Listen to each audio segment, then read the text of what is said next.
పవన్ కళ్యాణ్ని బాగా ఇష్టపడుతున్న వ్యక్తుల్లో నేను కూడా ఒకడిని.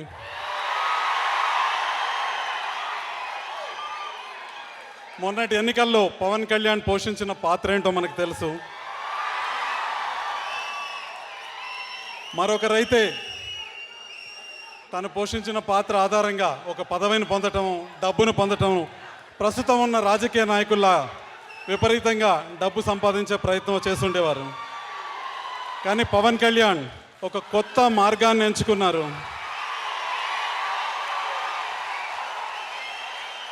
ప్రజల సమస్యల పరిష్కారానికి, అసలైన ప్రజల సమస్యల పరిష్కారానికి పవన్ కళ్యాణ్ తన శక్తి మేరకు కృషి చేస్తున్నారు. కాబట్టి పవన్ కళ్యాణ్ని ఖచ్చితంగా అభిమానించాల్సి ఉంటుంది. కొత్త సంస్కృతికి పవన్ కళ్యాణ్ తెరలేపారు. ఈరోజు అధికారంలో ఉన్నవారికి, ప్రభుత్వంలో ఉన్నవారికి కేవలం వంది మాగదుల్లా తయారై భజన చేసే బ్యాచ్లు మనకి ప్రతి చోట కనిపిస్తున్నాయి. ఈరోజు చాలా కష్టమైన విషయం నిజం మాట్లాడటం, సత్యం వెనక నిలబడటం, సత్యాన్ని స్పష్టంగా చెప్పటం. ఆ పని చేస్తున్న పవన్ కళ్యాణ్కి నా అభినందనలు. ప్రత్యేక హోదా ఇస్తామని ఆశపెట్టి మోసం చేసిన సందర్భంలో కావచ్చు, డిమానిటేషన్ పేరుతో ప్రజల జీవితాలు రోడ్ల పాలు చేసిన సందర్భంలో కావచ్చు, ప్రతి ఒక్కరూ మీడియాలో అత్యధిక భాగం కూడా మౌనం వహించి మాట్లాడటానికి భయపడి మౌనంగా ఉన్న సమయంలో ప్రశ్నించటానికి ముందుకొచ్చి ప్రశ్నించిన వ్యక్తి పవన్ కళ్యాణ్. ఈరోజు యువతరం ప్రశ్నించాల్సి ఉంది, నిలదీయాల్సి ఉంది. మీరు రాజకీయ నాయకులు, ప్రజల భవిష్యత్తు కోసం, ప్రజల కోసం మీరు రాజకీయ నాయకులయ్యారు. కానీ మీరు ఈరోజు వ్యక్తిగత ఆస్తులు పెంచుకుంటూ ప్రజల్ని వంచిస్తూ ఎన్నికల ముందు ఒక మాట చెప్పి, ఎన్నికల తర్వాత ఒక మాట చెప్పి, కేవలం మీ కుటుంబాల సంక్షేమం కోసం మీరు పరిపాలనని కొనసాగిస్తున్నారు. ఈ పరిస్థితి మారాలని యువత రాజకీయ నాయకుల్ని, రాజకీయాలని ప్రశ్నించాల్సి ఉంది. ఆ ప్రశ్నించే చైతన్యాన్ని ఎంతో కొంత తెలుగు యువతలో తీసుకొస్తున్న పవన్ కళ్యాణ్కి అభినందనలు. పవన్ కళ్యాణ్ తన ప్రయత్నాన్ని మరింత కొనసాగించాలని, తెలుగు ప్రజలు ఎదుర్కొంటున్న సమస్యల పరిష్కారానికి మరింత ముందుకు అడుగు వేయాలని, పవన్ కళ్యాణ్ స్ఫూర్తితో యువత కూడా ముందుకు అడుగు వేయాలని కోరుకుంటూ ఈ అవకాశం ఇచ్చినందుకు ధన్యవాదాలు. ఆంధ్ర కాటమరాయుడికి అభినందనలు. జీవితాంతం మిమ్మల్ని ఇష్టపడతా. మీ నిజాయితీ నచ్చింది. మీ దగ్గర మా బాస్ క్వాలిటీస్ చాలా ఉన్నాయి. మీ నిజాయితీ నచ్చింది. మీలో అణువణువున మా దేవుడు క్వాలిటీస్ ఉన్నాయి. కాబట్టి సభాముఖంగా మిమ్మల్ని క్షమాపణ కోరుకుంటున్నాం.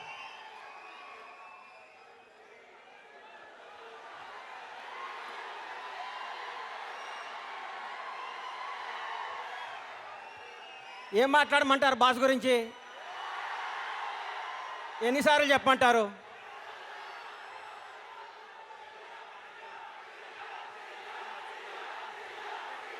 ఒక 5 నిమిషాలు మీరు ఆగాలి, నా మాట వినాలి. దయచేసి నా మాట వినాలి ప్లీజ్. ప్లీజ్. ఆయన ఏమవుతారో మనకి తర్వాత కాలం సమాధానం చెప్తుంది. మనం ఇప్పుడేం మాట్లాడుతూ పైన భగవంతుడు నిర్ణయిస్తాడు ఆయన ఏమవుతాడు. పవన్ కళ్యాణ్ గారు ఎలాంటి వాడు అంటే ఏం చెప్పమంటారు? కళ కోసం కాదు, ప్రజల కోసం అని మహాకవి బళ్ళారి రాఘవ అన్నాడు. అలాంటి ఆయన చెప్పమంటారా? స్వరాజ్యం నా జన్మ హక్కు, దాన్ని సాధించి తీరుతానన్నాడు బాలగంగాధర్ తిలక్. అలాంటి ఆయన చెప్పమంటారా? ఆయన ఏదో అంటున్నారు. కులం యొక్క పునాదులపై ఒక జాతిని కానీ ఒక నీతిని కానీ నిర్మించలేమన్నాడు భారతరత్న అంబేద్కర్. అలాంటి ఆయన చెప్పమంటారా? భారతదేశానికి హిందూ ముస్లిం 2 కళ్ళు అన్నాడు సర్ సయ్యద్ అహ్మద్ ఖాన్. అలాంటి ఆయన చెప్పమంటారా? అవసరమైతే చిరిగిన చొక్కా తొడుక్కోండి, కానీ మంచి పుస్తకం కొనుక్కొని చదువుకోండి అన్నారు కందుకూరి వీరేశలింగం పంతులు. అలాంటి ఆయన చెప్పమంటారా? ఆర్య సమాజం నా తల్లి, వైదిక ధర్మం నా తండ్రి అన్నాడు లాలా లజపత్ రాయ్. అలాంటి ఆయన చెప్పమంటారా? బ్రిటిషర్ల పింఛను పొందుతున్న రాజులు నవాబులు జాబితాలో బతకడం కంటే ఒక వీర సైనికుడిగా మరణించడం మేలు అన్నాడు టిప్పు సుల్తాన్. అలాంటి ఆయన చెప్పమంటారా? బెంగాల్ విభజన దినం, బ్రిటిష్ సామ్రాజ్యాన్ని పతన దినం అన్నాడు మహాత్మా గాంధీ. అలాంటి ఆయన చెప్పమంటారా? నాకు రక్తాన్ని ఇవ్వండి, మీకు స్వాతంత్రం తెచ్చిస్తానన్నాడు సుభాష్ చంద్రబోస్. అలాంటి ఆయన చెప్పమంటారా? ఇంక్విలాబ్ జిందాబాద్ అన్న భగత్ సింగ్ మళ్ళీ పుట్టాడని చెప్పమంటారా? ఏమని చెప్పంటారు సార్? మనకి చెప్పటాలు లేవు, ఆయన చెప్పింది చేయటమే. నాకు ఈరోజు ఎంత ఆనందంగా ఉందంటే, రవిప్రకాష్ గారు కళ్ళుల్లో కళ్ళు పెట్టి మాట్లాడుతుంటే ఈయనేంట్రా జనాన్ని టార్చర్ పెడతాడు అనుకునేవాడు, ఈయనేంట్రా అనుకునేవాడిని. ఆయన హీరో గారి గురించి మాట్లాడుతుంటే నా బెడ్ బాయిల్ అయిపోయింది, రక్తం తన్నుకొచ్చింది. నా బీపీ చెక్ చేస్తే 160 180 ఉంటుంది ఇప్పుడు. ఐ లవ్ యూ రవిప్రకాష్ గారు. మీలాంటి నిజాయితీ పనులు ఆయన వెనకాల ఉండాలి. తెలుగు రాష్ట్రాలకి మంచి జరగాలని మనస్ఫూర్తిగా కోరుకుంటూ, my name is Bandla Ganesh, my god is Pawan Kalyan. Thank you.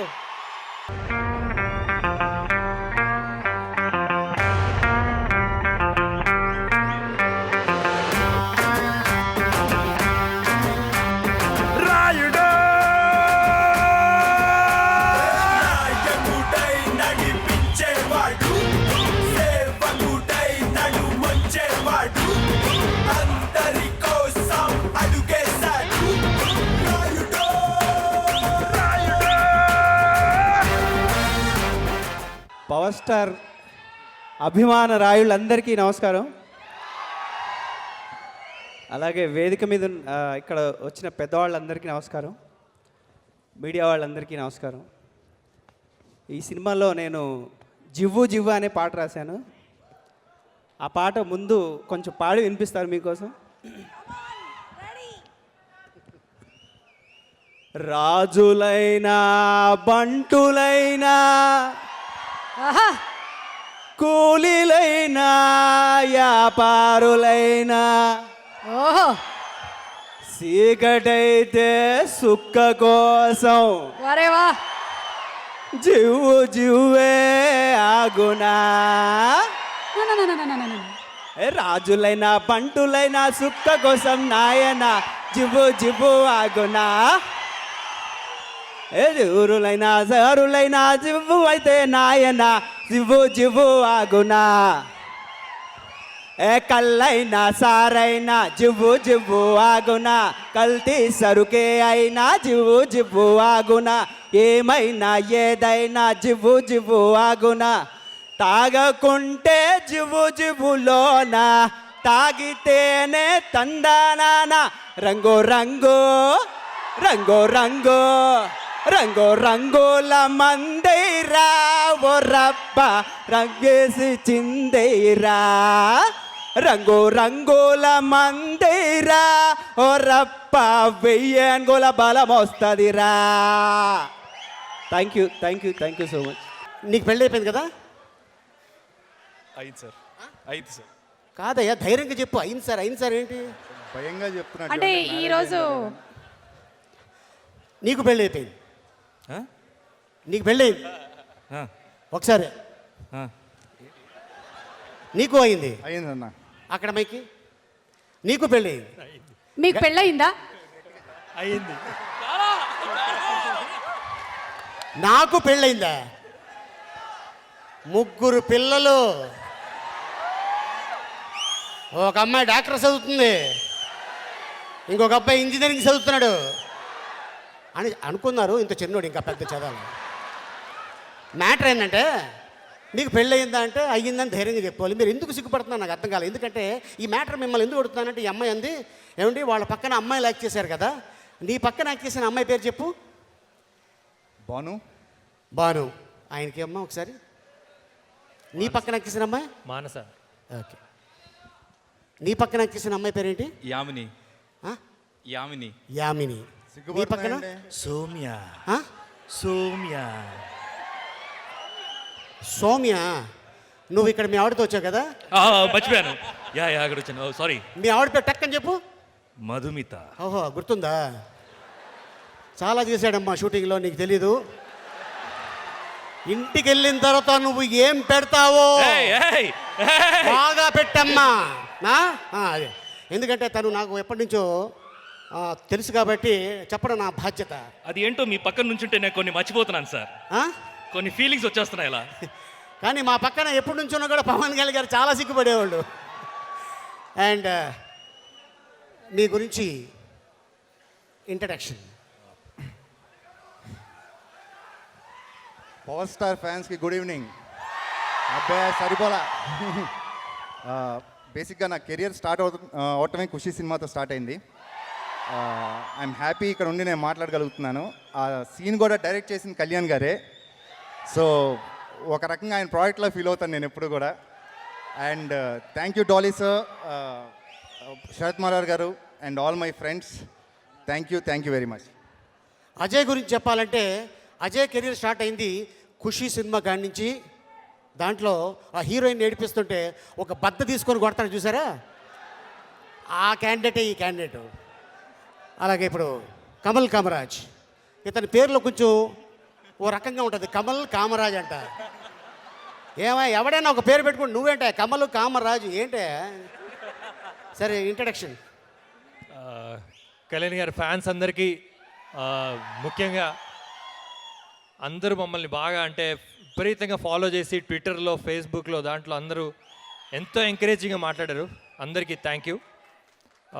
నాది ఆల్మోస్ట్ అజయ్ లానే గోదావరి తర్వాత ఒక సినిమా, పెద్ద సినిమాలో చేసే అవకాశం త్రివిక్రమ్ గారు జల్సాలో ఇచ్చారు.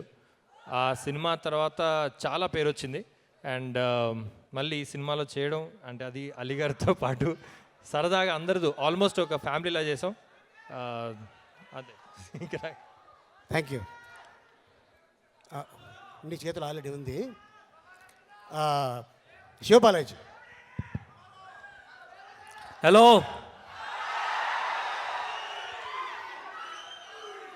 ఓయ్, ఓయ్.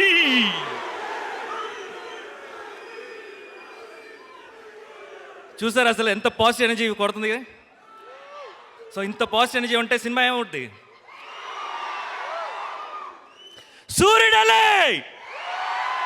సూర్యుడలే వచ్చాడు. ఆయనకి ఇంకోటి చాలా యాప్ట్ లిరిక్, అది చాలా ఇష్టం నాకు. అదేంటంటే, అమ్మ తోడు మా చెడ్డ మంచోడు అదే కడుపురాడు. Thank you so much. కానీ మేము ఇక్కడ బాగా ఎంజాయ్ చేస్తాము. ఈ బ్యాచ్ ఉందే చాలా నాటీ బ్యాచ్ అనమాట. మాకు లీడర్ ఈయనే. ఫస్ట్ మేము లొకేషన్కి వస్తే డైరెక్టర్ ఉన్నారా, కెమెరామెన్ ఉన్నారా చూడము, ఆలీ గారు ఉన్నారా లేరా. మీ వెనక నుంచి నువ్వేంటి అలా చెప్తున్నావేంటి? వాళ్ళు మళ్ళీ వేరే అపార్థం చేసుకుంటారు. అంటే అలీ గారు వచ్చారంటే కొద్దిగా నవ్వుకుందాం అని అంతే తప్ప ఇంకేం లేదా బాబు. ఆయనకి ఇద్దరు అబ్బాయిలు. Thank you so much. నిజంగా మీరు అందరూ సినిమాని బాగా ఎంజాయ్ చేయబోతున్నారు. అండ్ థియేటర్స్లో కలుద్దాం. Thank you very much. Chaitanya ముందుకురా టెన్షన్ పడక. నేను హలో, మైక్ పని చేస్తలేదా? నేను కాటమరాయుడు పవన్ కళ్యాణ్ సార్కి 4వ తమ్ముడిగా చేస్తున్నాను. And thank you Dolly sir for this opportunity. Because నేను లాస్ట్గా సెలెక్ట్ అయ్యాను. And I feel very lucky అండి. బికాస్ యావత్ యూనో ఆంధ్ర యువత అంతా ఆయనతో ఒక్కసారి కలిసి ఫోటో దిగుదాం అనుకుంటారు. బట్ నాకు ఆయనతో ఒక 65 days ట్రావెల్ చేయటం, యూనో సార్తో మాట్లాడడం, I feel extremely happy and honoured. And yeah 24 release అవుతుంది. ఐఎమ్ షూర్ మీరు అందరు బాగా ఎంజాయ్ చేస్తారు. Thank you so much. విన్నా కదమ్మా? విన్నాను. చాలా బుద్ధిగా తమ్ముళ్ళందరూ సమాధానం చెప్పారు. మరి వీళ్ళ పేర్స్ కూడా స్టేజ్ మీదకి వస్తే బాగుంటుంది. వచ్చారా? వచ్చినట్టే ఉన్నారు. వచ్చారు కదా. మీ సినిమాలో చేసినటువంటి మీ పేర్స్ పిలవండి మీరే. కృష్ణ చైతన్య. మానస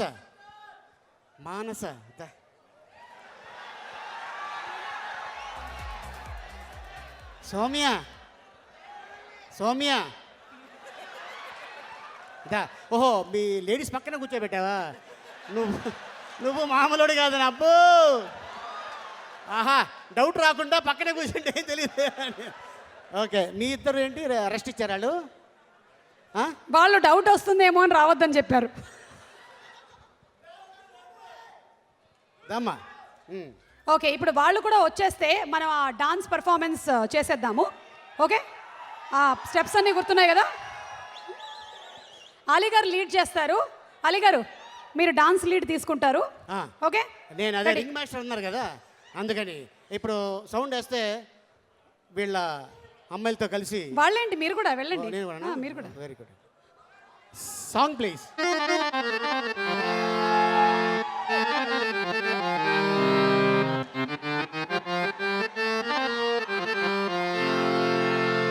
రాజులైనా బంటులైనా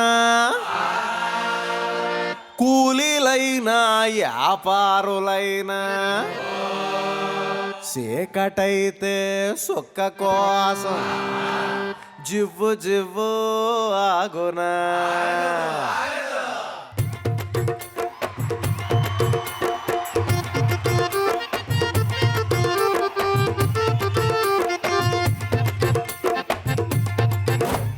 రాజులైనా పంటులైనా సుక్క కోసం నాయన జివ్వు జివ్వు ఆగునా. ఎప్పుడైనా యాడవున్నా సీకటైతే నాయన జివ్వు జివ్వు ఆగునా.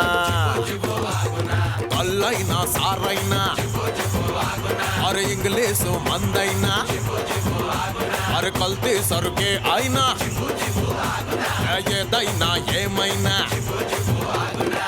తాగకుంటే చిబు చిబులోన తాగితేనే తందానాన. రంగు రంగు రంగు రంగు రంగు రంగు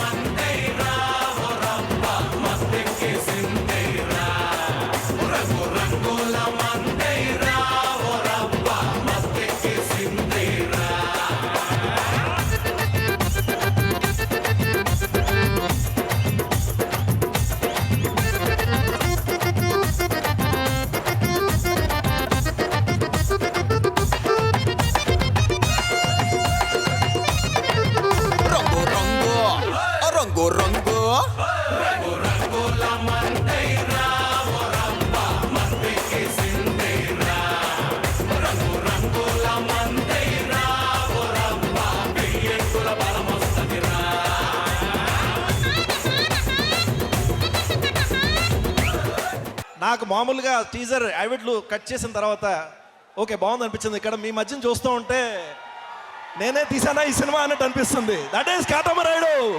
కాటమరాయుడు సినిమా కోసం 1000 కళ్ళతో ఎదురు చూస్తున్న లక్షల మంది ఫ్యాన్స్కి నా సతకొట్టి ధన్యవాదాలు, నమస్కారాలు. నాకు ఒక దేజావులా ఉందండి. మొన్న ఇక్కడ నుంచొని గోపాల ఫంక్షన్ అయింది. ఆ రోజు కళ్యాణ్ గారు చెప్పారు నాకు ఇంకో సినిమా ఇస్తానని. Thank you so much sir. ఆ కమిట్మెంట్తో వెంటనే నాకు సినిమా ఇచ్చారు. ఇది thanks to my team, my crew, my technicians, the cast for supporting me. Sharath గారు for being there with me all through this film. Thank you so much. Thank you.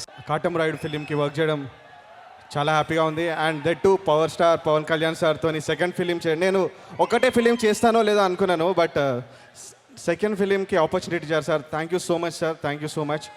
And I thank my producer sir Sharath Marar గారు for wonderful support, and my director Dolly sir and all the crew. నాతో work చేసిన lyricist, musicians, సింగర్స్కి అందరికీ thanks. Thank you so much. Kalyan గారు ఈ film మనం చేద్దామని decide చేసిన తర్వాత నిజంగా by god's grace lot of positive things జరిగినాయి. కాటమరాయుడు టైటిల్ ఫైనలైజ్ అవడం, డాలీ గారు టీంలో డైరెక్టర్గా జాయిన్ అవడం, అనూప్ రూబెన్స్ కళ్యాణ్ గారు పెట్టిన నమ్మకం మీద వర్క్ చేస్తూ he gave one of the best music albums. Prasad Murali గారు రీక్రియేటెడ్ అత్తారింటి దారి మ్యాజిక్ విజువలీ. రామ్ లక్ష్మణ్ గారు ఫైట్స్, కళ్యాణ్ గారి బాడీ లాంగ్వేజ్ అర్థం చేసుకుని they did a beautiful job.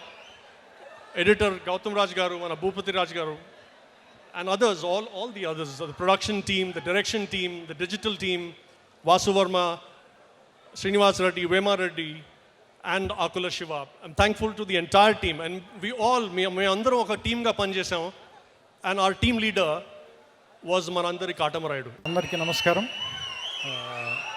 Dolly గారు కంగ్రాచులేషన్స్, చాలా బాగుంది ట్రైలర్, నాకు బాగా నచ్చింది. నేనంటే మీలాగే నేను కూడా ఏమి చూడలేదు, ఎందుకంటే నాకు థియేటర్లో చూడడం ఇష్టం, అందుకని ముందు ముందు ముక్కలు ముక్కలుగా చూడను. ఏం చెప్పాలి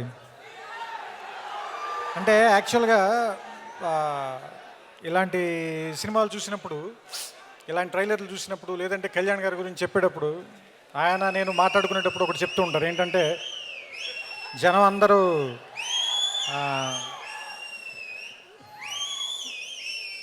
ఒకడెవడో వస్తాడు, వాడు వచ్చి మనందరికీ న్యాయం చేస్తాడు అని అనుకున్నప్పుడు, వాళ్ళు నా వైపు చూసినప్పుడు నాకేం గర్వంగా అనిపించదు. ఎందుకంటే ఇంకా ఎవడో ఒకడు వచ్చి న్యాయం చేయాల్సిన పరిస్థితుల్లోనే జనం ఉన్నందుకు బాధగా అనిపిస్తుంటుంది. సో అలా ఎవరి కోసం వేచి చూడకుండా ఉండే రోజు రావటం కోసం ఎప్పటి నుంచో కొన్ని వందల సంవత్సరాల నుంచి, వేల సంవత్సరాల నుంచి చాలామంది ప్రయత్నిస్తూనే ఉన్నారు. వాళ్ళ వరుసలో ఎక్కడో చివరి నిలబడగలిగే స్థాయి నాకు కూడా భగవంతుడు కల్పిస్తే అంతకంటే గొప్పది మరేం లేదని చెప్తుంటారు ఆయన. ఎందుకంటే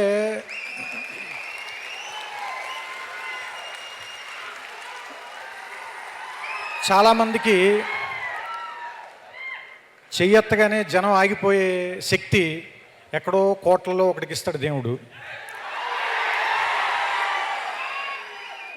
ఇటువైపు వెళ్ళమని చేయి చూపిస్తే అక్కడ ఏముంది అని కూడా ఆలోచించకుండా పరిగెత్తికి వెళ్ళిపోయేంత ప్రేమ, అభిమానం సంపాదించుకునే శక్తి ఎక్కడో కోట్లలో ఒకరికి ఇస్తారు. అలాంటి కోట్లలో ఒక్కడు పేరు మీకు తెలుసు, నేను చెప్పాల్సిన పని లేదు. నాకెప్పుడు ఒక మాట ఇష్టం, ఏంటంటే ఎవరైనా సరే నువ్వు ఎలా ఉండాలనుకుంటున్నావు అంటే ఊరి చివరి మర్రి చెట్టులో ఉంటే మంచిది అని. ఎందుకంటే ఆ చెట్టు వేసంకాలంలో వచ్చిన వాడికి నీడిస్తుంది, వర్షాకాలంలో తడిస్తూ పరిగెత్తుకుంటూ వస్తే వాడి మీద చినుకులు పడకుండా కాపాడుతుంది. కానీ నువ్వు ఎప్పుడు గుర్తించమని అడగదు అది నేను. అలా మౌనంగా దూరంగా ఊరి చివరి నిలబడి ఉంటుంది. నాకు తెలిసి నేను పవన్ కళ్యాణ్ని పర్సనల్గా తన మిత్రులకి కానీ, తనకి చాలా సన్నిహితులకి కానీ అంత మౌనంగా వెనకాల ఉండి సాయం చేయడం అనేది నేను నా కళ్ళారా చూశాను. ఎందుకంటే అలాంటివన్నీ కొన్ని మీతో పంచుకుని అవతల వాళ్ళని చిన్నగా చేయటం నాకు ఇష్టం లేదు. అందుకని నేను ఆ సంఘటనలు మీతో ప్రస్తావించట్లేదు అంతే. ఎందుకంటే ఒక మనిషిలో పోసంతైనా పుణ్యం చేసి ఉండకపోతే శివుడు పిలవడు అని సీతారామ శాస్త్రి గారు చెప్పారు. అలాగే నలుసంతైనా మంచితనం లేకపోతే ఇంతమంది ఎందుకు ప్రేమిస్తారు? సో ఇది బహుశా నిలువెత్తు మంచితనం అయి ఉంటుంది. అందుకని ఇంతమంది అభిమానులు ఉన్నారు, ఇంతమంది ప్రేమించే వాళ్ళు ఉన్నారు. ఎందుకంటే మీకు ఎవరు డబ్బులు ఇస్తే రారు, పిలిస్తే రారు, మీకు రావాలనిపిస్తేనే వస్తారు. సో మీరు రావాలనిపించేలా బతికే మనిషి కాబట్టి ఆయన చూడడానికి వస్తారు. సో ఈ కాటమరాయుడు అనే టైటిల్ పెట్టినప్పుడు నాకు ఎందుకు ఆనందం అనిపించిందంటే, ఈ పాట నా సినిమాలో అత్తారింటి దారేదిలో ఉంది కాబట్టి అదొకటి బాగా నచ్చినటువంటి అంశం.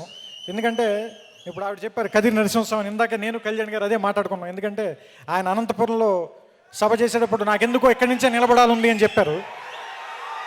తెలియకుండానే మేము అక్కడున్న కాటమరాయుడిని ఆయన్ని ఏమంటారు స్తుతిస్తూనే, ఆయన్ని పొగుడుతూనే ఆ పాట పెట్టాం ఆ సినిమాలో.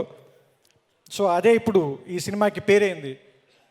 ఇది మరింత ముందుకు తీసుకెళ్లాలని, మీకు మరింత చేరువ చేయాలని, సినిమాల ద్వారానే కాకుండా ఇంకా చాలా చాలా మార్గాల ద్వారా ఆయన మీ అందరి గుండెల్లోనూ ఎప్పటికీ మర్చిపోలేని స్థానాన్ని సంపాదించాలని. కానీ ఒకటి మాత్రం చెప్పగలను, ఆయన గురించి ఒకే ఒక మాట చెప్పగలను నేను. పేరేదైతేనే పని కదా మనకు కావాల్సింది. సో ఆయన గురించి చెప్పాలంటే ఆయనకి నచ్చిన కవి మాటల్లోనే అంతా కలిపి ఇంతే కావచ్చు, కానీ ఒక్కసారి తలెత్తి చూస్తే ఒక దేశపు జెండా కొనంత పొగరుంది. ఆయన గొంతెత్తితే అది ఒక్క గొంతు కాదు, కొన్ని కోట్ల మంది కలిసిన ఒక గొంతుక. ఆయన ముందుకు నడిస్తే అది ఒక్క అడుగు కాదు, చాలామంది కలిసి నడిచే ఒక అడుగు. సో ఆయన చేసే సాయం ఒక చేతి నుంచి వచ్చింది కాదు, కొన్ని కోట్ల మంది మీ అందరి చేతుల నుంచి కలిసి వచ్చింది. అందుకే దాని స్థాయి ఏదైనా కూడా చాలా పెద్దగా ఉంటుంది. సో ఆయన ప్రేమ, మీ అందరి అభిమానం మరింత ముందుకెళ్ళాలని, అది చాలా రకాలుగా సేవ రూపంలో మారాలని మనస్ఫూర్తిగా కోరుకుంటూ నాకు మీరంటే మీలో చాలామంది అభిమానులు మన అభిమానులు రాలేకపోయారు. చాలా చిన్న ఆడిటోరియం అవటం వల్ల మనకు 25,000 మంది పట్టిన ఆడిటోరియం పెట్టుకున్నా కానీ ఇంకా స్థలం సరిపోకపోవడం వల్ల చాలా సమస్యలు ఉంటాయి. కానీ రాని ప్రతి ఒక్క అభిమానులందరికీ పేరు పేరున నేను మీకు క్షమాపణలు తెలుపుకుంటున్నాను.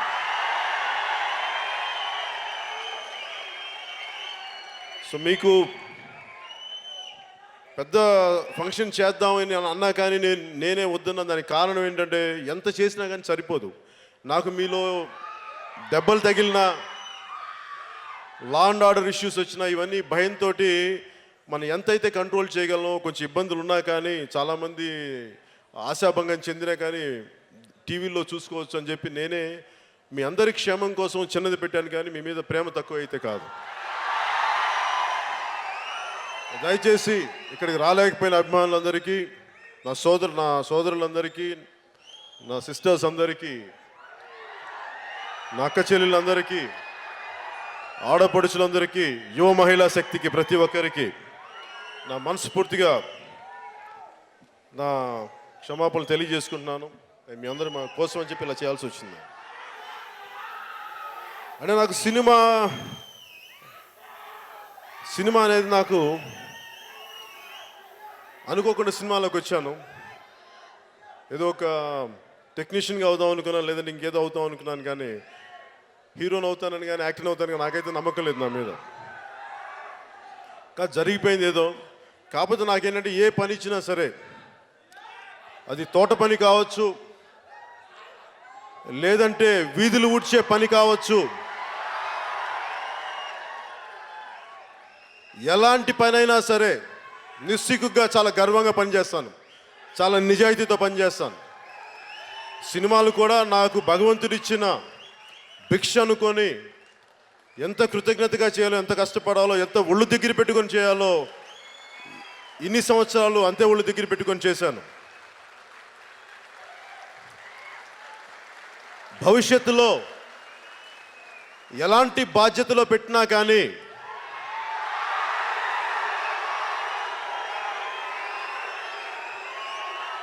అంటే మీరన్న మాటలు నాకు వినిపిస్తాయి, వినిపించక కాదు.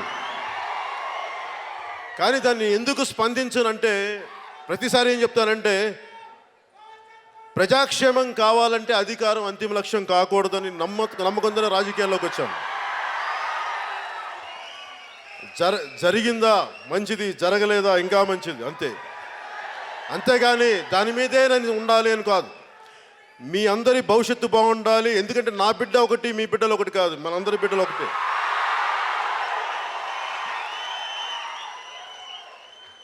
సినిమాల్లో నాకు మొదటిసారి సినిమా అయిపోయింది అక్కడమ్మా ఇక్కడమ్మా అని సినిమా అయిపోయింది. తర్వాత గోకులను సీతని చేశాను. నాకు త్రివిక్రమ్ గారికి పరిచయం అందరూ మన జల్సా సినిమా అనుకుంటారు, లేదంటే అతడు సినిమా స్క్రిప్ట్ ముందు అనుకుంటారు. కానీ యాక్చువల్గా ఆయన అసిస్టెంట్ రైటర్గా ఉన్నప్పుడు నేను హీరోని. ఆయన గోకులం సీతకి ఆయన అసిస్టెంట్ రైటర్. నాకు అప్పటి నుంచి తెలుసు త్రివిక్రమ్ గారు. కాకపోతే నా పరిచయం లేదు అంతగా. ఆయన పోసాని మురళి గారు అసిస్టెంట్ అని తెలుసు. అంటే ఎందుకు చెప్తున్నానంటే ఈ సందర్భం, నాకు ప్రతి సినిమా నా జీవితంలో నేను కొన్ని నేర్చుకున్నాయో, నేను కొన్ని రియలైజ్ అయినాయో అవి సినిమాల్లో వచ్చాయి. యాదృచ్ఛికమో అది యాక్సిడెంట్ నాకు తెలియదు, ఎలా వచ్చాయి అలా జరిగాయి. అది నాకు గోకులంలో సీతలో ఒక మంచి డైలాగ్ ఇస్తుంది. ఆయన చాలా మంచి డైలాగ్. నేను చెప్పేవాడిని ఈ డైలాగ్ చాలా బాగుంటుంది అంటే చెప్పారు, అది నేను రాసిన డైలాగ్ అండి అని. తర్వాత అదేంటంటే, ఒకడు తప్పు దారికి వెళ్ళిపోయి ప్రేమ అనే దాన్ని వాడు గుర్తించి తిరిగి ఒక సన్మార్గంలో పడతాడు. భోగం వదిలేసి బాధ్యత యోగం వైపు నడుస్తాడు. అలాంటి పాత్ర అది ఎందుకో నాకు అనేక రకాల సందర్భాలు నాకు వెతుకుతున్నప్పుడు నాకు ఆయన రాసిన డైలాగులు నాకు ఎంత కరెక్ట్గా వచ్చినాయి అంటే, ప్రేమే దైవం, ప్రేమే సర్వం, ప్రేమే సృష్టి మనుగడికి మూలం అని తెలుసుకున్నానని చెప్పి రాసిన త్రివిక్రమ్ గారి డైలాగులు, ఆ రోజు అసిస్టెంట్ రైటర్గా రాసిన డైలాగ్ నాకు గుర్తుండిపోయిన ఈ రోజు దాకా. ఎందుకంటే అంటే ఒక మంచి బలమైన భావం, మంచి బలమైన డైలాగులు ఎలా నాకు నా సినిమాల డైలాగులు చాలా తక్కువ గుర్తుండే నాకు. కానీ ఎప్పుడో చేసిన నా రెండో సినిమా డైలాగులు గుర్తుండిపోయిన అంత గొప్ప డైలాగులు రాయగలిగిన వ్యక్తి త్రివిక్రమ్ గారు. ఆయన నాకు మిత్రుడు అవడం నాకు చాలా ఆనందం కలిగింది.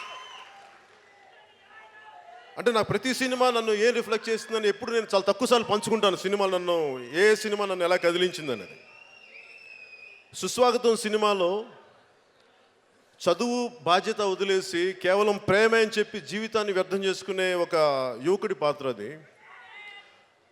తండ్రి చనిపోతాడు, ఇలా కొడుకు అటు ఇటు తిరుగుతూ ఉంటాయి. అంటే దగ్గర ఉన్నప్పుడు, బాధ్యతగా ఉన్నప్పుడు మన తల్లిదండ్రుల విలువ తెలియదు. వాళ్ళు దూరం అయిపోయినప్పుడే వాళ్ళ తల్లిదండ్రుల విలువ తెలుస్తుంది. నాకు అవన్నీ జరగకుండానే నాకు నా తల్లిదండ్రుల విలువ తెలుసు. కానీ నాకెందుకు అది ఎప్పుడు బాధ్యతగానే ఉండేవాడిని చిన్నప్పటి నుంచి. కానీ ఆ సినిమాలో నేను చేసిన పాత్ర క్లైమాక్స్లో నేను ఎంత ఏడ్చానంటే నిజంగా ఏడ్చాను. ఒక 16 టేకులు చేసిన, ఎన్నిసార్లు చేసినది అంటే నేను ఎంత ఏడ్చినా సరిపోక డైరెక్టర్ భీమనేని శ్రీనివాస్ గారు చెంపల మీద కొట్టుకుంటే ఇంకా అంటే ఒక 40 సార్లు చేశాను ఆ సీన్. 40 టేకులు చేశాను. కొట్టుకొని నిజంగా కొట్టుకోవాలి. ఇలా సున్నితంగా ఏం కొట్టుకుంటాం, నిజంగా కొట్టుకుంటే తలకాయ దిమ్మెక్కిపోయేది. మళ్ళీ అలా చేసుకుంటూ వెళ్ళిపోతే నేను అనుకున్నాను ఆ సీన్ అయిపోయిన తర్వాత అంటే నేను ఆఫ్ చేసుకోలేకపోయాను ఆ భావాన్ని. నిజంగా నా తండ్రి చనిపోతే ఇంక నేను ఏడుస్తానా అనిపించింది. జరగకూడదు, అశుభం అని తెలిసినా కానీ నా వల్ల కాలేదు. జల్సా చేసే టైంలో మా నాన్నగారు చనిపోతే నాకు ఏడుపు రాలేదు, ఏడ్చేశాను. ఆయన చనిపోవడానికి ఎప్పుడు కొన్ని సంవత్సరాల ముందు ఏడ్చేశాను. 3 రోజుల తర్వాత ఆయన చనిపోయిన చిన్న దినం తర్వాత నేను వెళ్ళి షూటింగ్ చేయాల్సి వచ్చింది జల్సా. అంటే ప్రతి సినిమా తాలూకు ఏదో ఒక అనుభవం నా జీవితంలో నన్ను కదిలించే. సినిమా నేను సినిమాగా చూడలేదు, సినిమా నా జీవితం, నన్ను కదిలించిన సంఘటనలు, నాలో చాలా రేకెత్తించిన భావాలు అలా ప్రతి జరిగినాయి. తొలి ప్రేమ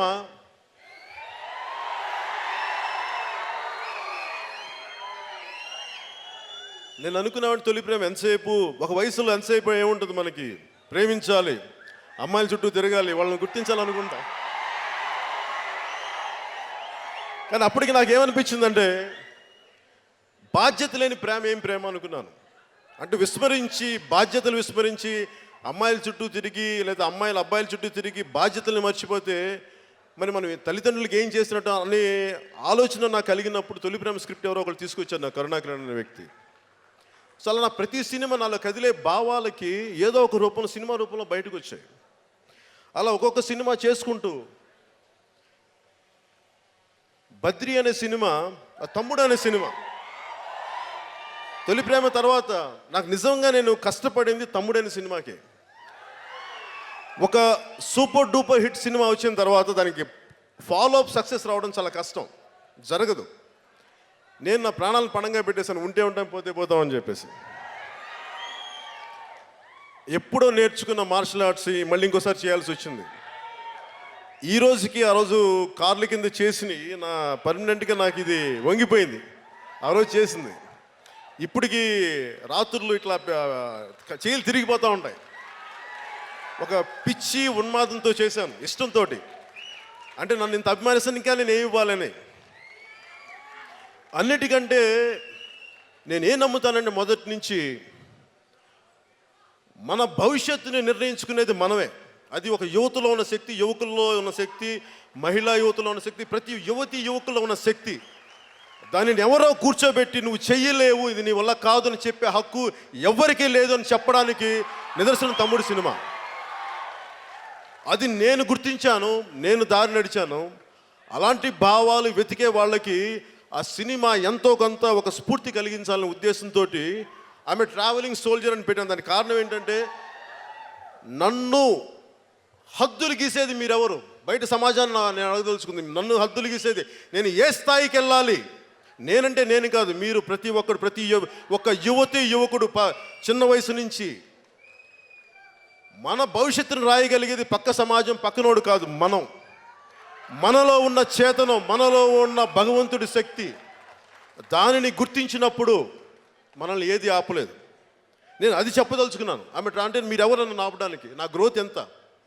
నేను అనుకున్నంత, మీరు అనుకున్నంత కాదు. నేను అనుకున్నంత నేను ఎదుగుతాను, మీరు అనుకున్నంత నేను ఎదగను.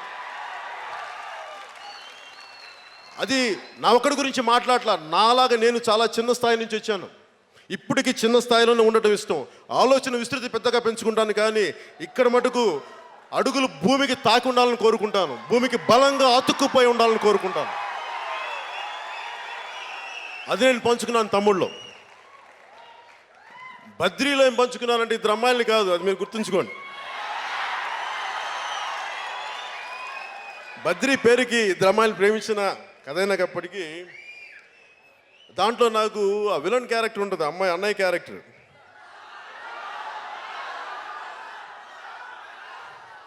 నువ్వు నంద అయితే నేను బద్రీనాథ్ అని ఉంటుంది. అది నాకు ఒక డైలాగ్ కాదు. అది ఏంటంటే ప్రతి ఒక్కడు ఎదిగే ప్రతి ఒక్కడు ఇంకొకటి తొక్కేయాలనుకుంటాడు. ప్రతి ఒక్కడికి అహంకారం ఎక్కువ. నేను ఇంత గొప్పడు కాబట్టి నువ్వు నా కింద పడి ఉండాలి, నువ్వెవడిపే నేను కూడా అంత నువ్వు మూసుకొని చెప్పడానికి. అందరం మనుషులు. నువ్వు ఎక్కి కూర్చోడానికి, మా మీద నెత్తిలు ఎక్కి కూర్చోడానికి లేదు. నువ్వు కూడా మాలాంటి సామాన్యుడివే, నువ్వు గొప్పవాడివి కాదు. నువ్వు నంద అయితే నేను బద్రీనాథ్ అన్న పదానికి అర్థం ఏంటంటే నేను ఎలాంటి మనిషినో నువ్వు అలాంటి మనిషివే. మేబీ నీకు డబ్బు ఎక్కువ ఉండొచ్చు, నీకు అధికారం ఎక్కువ ఉండొచ్చు, ఇంకోటి ఉండొచ్చు, కానీ నువ్వు కూడా నాలాంటి రక్త మాంసాలు ఉన్న సామాన్యుడివి, సామాన్యమైన మనిషివే.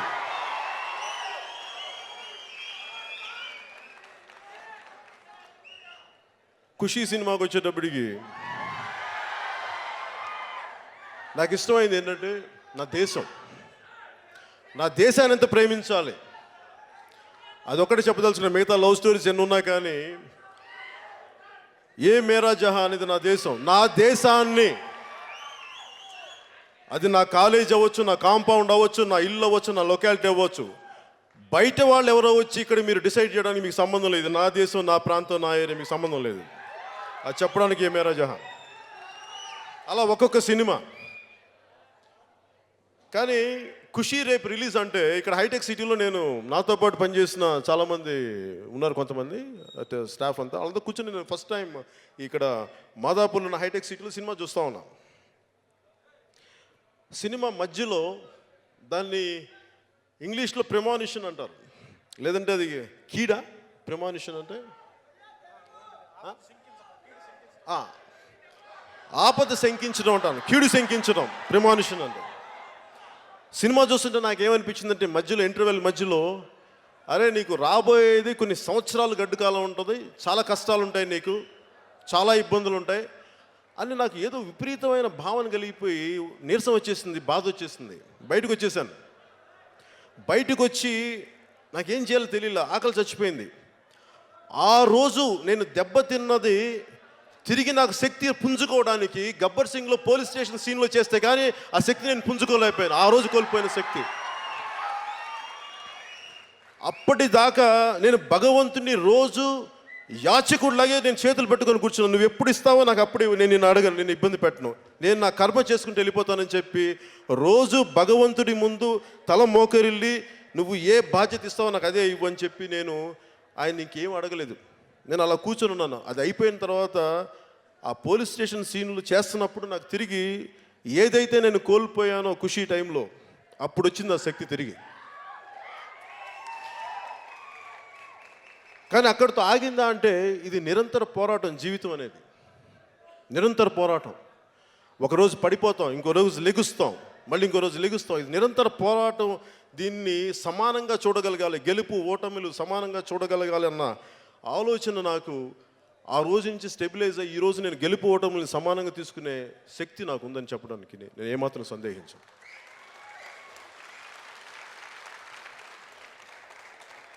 నేను మొన్న హార్వర్డ్లో మాట్లాడుతున్నప్పుడు నేను అందరినీ అడ్రస్ చేసింది ఏంటంటే యుఎస్లో, I bow to you all with, మీలో ఉన్న దివ్యమైన భగవంతుడి శక్తికి నేను మోకరిల్లుతున్నానని చెప్పానంటే అదేదో డైలాగుల కోసం వీటి కోసం చెప్పి నేను నిజంగా నమ్ముతాను. అది నిజం కాబట్టి, సత్యం కాబట్టి. ఈ రోజున మేమందరం ఒక ఆలోచనతో ఒక కష్టపడడం ఒక సినిమా తీసాం మనందరికీ ఆనందం కలగాలని. నాకు ప్రతి సినిమా నేను కష్టపడి చేస్తాను. ఇది నచ్చుద్దా లేదా నేను బయట చెప్పి నాకు ప్రమోట్ చేయడం నాకు ఇష్టం లేదు. మీకు నచ్చితే మనస్ఫూర్తిగా ఇష్టపడండి, చూడండి. నచ్చకపోతే మీరు ఎలాంటి రిజల్ట్ ఇచ్చి నేను మనస్ఫూర్తిగా తీసుకుంటాను, దాంట్లో ఏమటి వెనకాడు. కానీ ఈ సినిమాకి శరత్ మరార్ గారి సినిమా చేయాలనుకున్నప్పుడు నాకు అన్ని రకాల మంచి మిత్రుడు ఆయన. సో ఆయన కోసం ఈ సినిమా చేశాను. ఆకుల శివ అనే రైటర్ ఉన్నారు.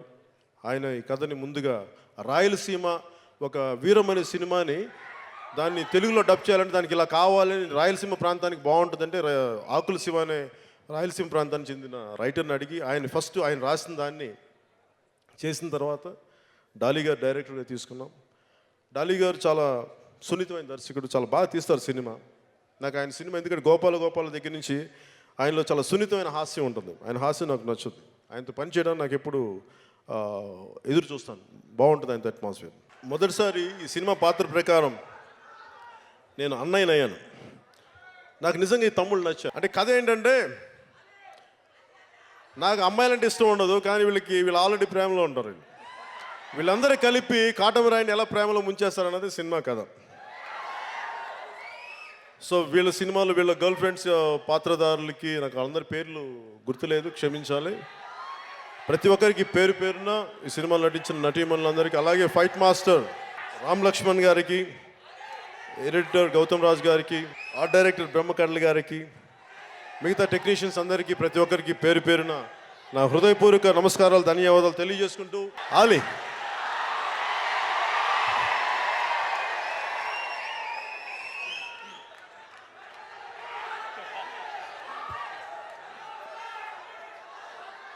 నా చేతిలో శక్తి ఉందని నమ్ముతారా?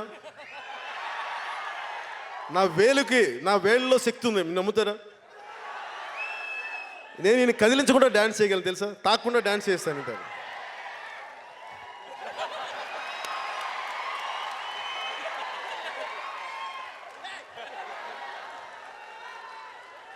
దయచేసి నా వేళలో చాలా శక్తి ఉంది, దగ్గరికి వస్తే ఇలా డ్యాన్స్ చేస్తాను.